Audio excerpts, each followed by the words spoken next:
सबसे पहले आप सबसे निवेदन है कि चैनल को सब्सक्राइब करें, कमेंट में जय माता दी अवश्य लिखें और इस वीडियो को लाइक व शेयर जरूर करें ताकि अधिक से अधिक लोग इस पावन कथा को सुन सकें और माता रानी की कृपा सब पर बनी रहे।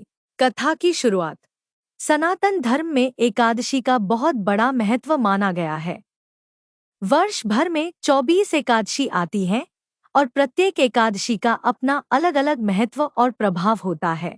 इन्हीं में से एक अत्यंत पुण्यदायिनी एकादशी है परिवर्तिनी एकादशी, जिसे पद्मा एकादशी या जलझूलनी एकादशी भी कहा जाता है। यह भाद्रपद मास के शुक्ल पक्ष की एकादशी तिथि को आती है और इसे विशेष रूप से भगवान विष्णु की पूजा अर्चना के लिए अत्यंत शुभ माना गया है। परिवर्तिनी एकादशी का नाम ही इसके महत्व को बताने के लिए पर्याप्त है। इसका अर्थ है परिवर्तित करने वाली, यानी यह वह तिथि है जब स्वयं भगवान विष्णु योगनिद्रा में शयन अवस्था से करवट बदलते हैं। शास्त्रों के अनुसार 4 महीने की चातुर्मास अवधि में जब भगवान विष्णु शेषनाग की शैया पर योगनिद्रा में विश्राम करते हैं, तब परिवर्तिनी एकादशी को वे अपनी पहली करवट बदलते हैं और इसी वजह से इस एकादशी को हरिशन, पद्मा एकादशी और परिवर्तिनी एकादशी कहा जाता है। ऐसा माना जाता है कि इस व्रत को करने से समस्त पापों का नाश होता है और व्यक्ति के जीवन में पुण्य की वृद्धि होती है। यह व्रत उन लोगों के लिए भी विशेष फलदायी माना गया है जो अपने जीवन में सुख समृद्धि, संतान सुख, वैवाहिक जीवन की शांति और मोक्ष की प्राप्ति की इच्छा रखते हैं। पूजा विधि और व्रत का महत्व। इस दिन प्रातःकाल स्नान करके व्रत का संकल्प लेना चाहिए। भक्तों को दिन भर उपवास करके भगवान विष्णु की पूजा करनी चाहिए। व्रत रखने वाले व्यक्ति को अपने मन, वाणी और आचरण को पवित्र रखना चाहिए। व्रत के दिन भगवान विष्णु की मूर्ति या तस्वीर के सामने घी का दीपक जलाना, तुलसी दल चढ़ाना, धूप दीप से आराधना करना और श्रीहरि के मंत्रों का जाप करना अत्यंत पुण्यकारी माना गया है। शास्त्रों में वर्णन है कि परिवर्तिनी एकादशी का व्रत रखने से न केवल इस जन्म के पापों का नाश होता है, बल्कि पूर्व जन्मों के पाप भी मिट जाते हैं। यह व्रत नरक के द्वार को बंद करके स्वर्ग और मोक्ष का द्वार खोल देता है। यही कारण है कि ऋषि मुनि, साधु संत और गृहस्थ सभी इस व्रत को अत्यंत श्रद्धा और विश्वास के साथ करते हैं। पौराणिक कथा। पद्म पुराण और अन्य ग्रंथों में इस व्रत की कथा का उल्लेख मिलता है। कथा के अनुसार सत्ययुग में बलि नामक एक अत्यंत पराक्रमी और दानवीर राजा हुआ। राजा बलि ने अपनी तपस्या और दान के बल पर सभी लोगों पर अधिकार जमा लिया। यहाँ तक कि देवताओं के स्वर्गलोक पर भी उसका अधिकार हो गया। देवता भयभीत होकर भगवान विष्णु के पास पहुँचे और उनसे सहायता की प्रार्थना की। भगवान विष्णु ने वामन अवतार धारण किया और बलि के यज्ञ में ब्राह्मण बालक का रूप धारण करके पहुँचे। उन्होंने राजा बलि से 3 पग भूमि दान में मांगी। बलि ने वचन दे दिया, लेकिन जैसे ही भगवान वामन ने अपना विराट रूप धारण किया, उनके एक पग में पूरा पृथ्वी लोक, दूसरे पग में पूरा स्वर्ग लोक समा गया। तीसरा पग रखने के लिए स्थान शेष नहीं बचा। तब राजा बलि ने अपना सिर आगे बढ़ा दिया। भगवान विष्णु ने तीसरा पग उसके सिर पर रख दिया और उसे पाताल लोक का अधिपति बना दिया। भगवान वामन ने राजा बलि को आशीर्वाद दिया कि वह सदैव मेरी भक्ति में लीन रहेगा और उसे महान यश प्राप्त होगा। कथा में यह भी उल्लेख है कि चातुर्मास के दौरान भगवान विष्णु जब शेषनाग पर योगनिद्रा में रहते हैं, तब परिवर्तिनी एकादशी के दिन करवट बदलते हुए वे राजा बलि को दर्शन देते हैं और उसके पाताल लोक में जाकर उसे आशीर्वाद प्रदान करते हैं। इस कथा से स्पष्ट होता है कि परिवर्तिनी एकादशी केवल व्रत ही नहीं, बल्कि भगवान विष्णु की कृपा प्राप्त करने का एक माध्यम है। व्रत का आध्यात्मिक महत्व। धर्म ग्रंथों में कहा गया है कि इस व्रत के प्रभाव से जीवन में धार्मिक प्रवृत्ति बढ़ती है। जो व्यक्ति इस दिन व्रत करता है और नियम पूर्वक पूजा करता है, वह अपने जीवन में आत्मिक शांति का अनुभव करता है। उसके भीतर सद्गुणों का उदय होता है और मन की अशांति दूर हो जाती है। इस व्रत का एक और महत्व है कि इसे करने से व्यक्ति के परिवार में सुख शांति बनी रहती है। दाम्पत्य जीवन में मधुरता आती है, संतान पर आने वाले संकट दूर हो जाते हैं और घर परिवार में धन धान्य की वृद्धि होती है। परिवर्तिनी एकादशी और चातुर्मास। चातुर्मास के 4 महीने भगवान विष्णु की विशेष भक्ति के लिए माने जाते हैं। इस अवधि में भगवान शयन अवस्था में रहते हैं और भाद्रपद शुक्ल एकादशी को करवट बदलते हैं। इसलिए इस तिथि को परिवर्तिनी कहा जाता है।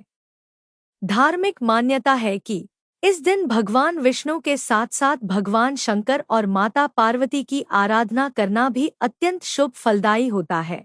परिवर्तिनी एकादशी का व्रत करने से यज्ञ, दान और तीर्थ स्नान के बराबर फल प्राप्त होता है। यह व्रत न केवल लौकिक सुख देता है बल्कि परलोक को भी सुधारता है।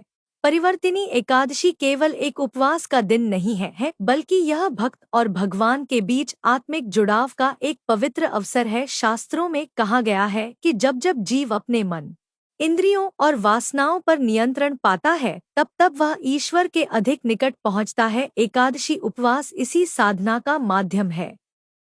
उपवास का अर्थ केवल भोजन त्यागना नहीं है बल्कि मन, वाणी और कर्म की शुद्धि करना है। परिवर्तिनी एकादशी इस साधना के लिए सबसे महत्वपूर्ण मानी जाती है क्योंकि इस दिन स्वयं भगवान विष्णु अपनी शयन अवस्था से करवट बदलते हैं। भक्तजन मानते हैं कि जब भगवान करवट बदलते हैं तो उनके साथ साथ भक्त के जीवन की दिशा भी बदल जाती है। नकारात्मकता, पाप और दुखों से निकलकर जीवन में सकारात्मकता, पुण्य और शांति का प्रवेश होता है। यही कारण है कि इस एकादशी को परिवर्तिनी कहा गया है। पूजा विधि का विस्तृत वर्णन। इस दिन सूर्योदय से पहले स्नान कर लेना चाहिए और पवित्र वस्त्र धारण करने चाहिए। स्नान के समय गंगा जल या किसी तीर्थ के जल की कुछ बूंदें अवश्य डालनी चाहिए क्योंकि इससे शरीर और मन की शुद्धि होती है। स्नान के बाद व्रत का संकल्प लेना चाहिए और मन में यह दृढ़ निश्चय करना चाहिए कि पूरे दिन उपवास रहकर ईश्वर का ध्यान करेंगे। भगवान विष्णु की मूर्ति या चित्र के सामने शुद्ध आसन पर बैठकर दीपक जलाना चाहिए। धूप, फूल, तुलसी पत्र, चंदन और पंचामृत से भगवान की पूजा करनी चाहिए। भगवान को पीले वस्त्र अर्पित करना शुभ माना जाता है। संध्या समय भजन कीर्तन करना चाहिए और विष्णु सहस्त्रनाम या गीता का पाठ करना चाहिए। इस दिन दान पुण्य का भी विशेष महत्व है। अन्न, वस्त्र, दक्षिणा और जरूरतमंदों को भोजन कराना सबसे बड़ा पुण्य माना गया है। धर्मग्रंथ कहते हैं कि परिवर्तिनी एकादशी के दिन दिया गया दान 1000 गुना फल देता है और व्रती के समस्त पाप नष्ट हो जाते हैं। कथा का गहन महत्व। राजा बलि की कथा से यह शिक्षा मिलती है कि चाहे कितनी भी शक्ति और सामर्थ्य क्यों न हो, ईश्वर की महिमा सर्वोपरि होती है। भगवान विष्णु ने वामन रूप में आकर यह दिखा दिया कि अहंकार का स्थान भक्तिभाव में नहीं है। बलि राजा ने जब भगवान को सिर अर्पित किया तो उसे पाताल लोक का अधिपति बना दिया गया और भगवान ने उसे अपनी कृपा से कभी वंचित नहीं किया। भक्तजन जब इस कथा को सुनते हैं तो उनके भीतर भी श्रद्धा और समर्पण की भावना प्रबल होती है। जीवन में चाहे कितनी भी चुनौतियां क्यों न हों, भगवान की भक्ति और व्रत पूजा से सब कुछ सरल हो जाता है। भारत के विभिन्न भागों में परिवर्तिनी एकादशी को अलग अलग नामों और रीति रिवाजों से मनाया जाता है। कहीं इसे जलझूलनी एकादशी कहा जाता है और भगवान विष्णु की झांकी जल में झूलाते हुए निकाली जाती है। कहीं इसे पद्मा एकादशी कहते हैं और कमल के फूल अर्पित करके पूजा की जाती है। गांवों और कस्बों में इस दिन भजन कीर्तनों की मंडलियां और व्रत कथा का सामूहिक आयोजन होता है। आध्यात्मिक फल। शास्त्र कहते हैं कि परिवर्तिनी एकादशी व्रत का फल सभी यज्ञों, दानों और तीर्थ यात्राओं से बढ़कर है। जो व्यक्ति इस व्रत को श्रद्धा और नियम पूर्वक करता है उसे पुण्य की प्राप्ति होती है और अंत समय में उसे विष्णु लोक की प्राप्ति होती है। इस दिन व्रत रखने वाला कभी अकाल मृत्यु का शिकार नहीं होता और उसे मोक्ष का मार्ग प्रशस्त होता है। यह कथा हमें यह सिखाती है कि ईश्वर के प्रति पूर्ण समर्पण ही मोक्ष का मार्ग है। राजा बलि ने जब अपना सब कुछ भगवान को अर्पित कर दिया तो ईश्वर ने भी उसे कभी अकेला नहीं छोड़ा। जीवन का यही संदेश है कि यदि हम अपनी इच्छाओं, अहंकार और पापों को छोड़कर केवल भगवान का ध्यान करें तो हमारा जीवन सफल हो जाता है।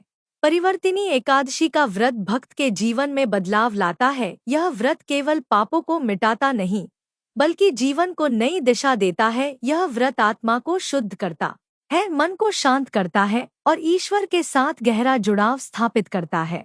तो प्यारे भक्तजनों, आपने सुनी परिवर्तिनी एकादशी की यह अद्भुत कथा और पूजा विधि का महत्व। अगर आपको यह पावन कथा अच्छी लगी हो तो चैनल को सब्सक्राइब जरूर करें, कमेंट में जय माता दी अवश्य लिखें और इस वीडियो को अपने परिवार व मित्रों के साथ शेयर करें ताकि सब तक यह पवित्र कथा पहुंच सके।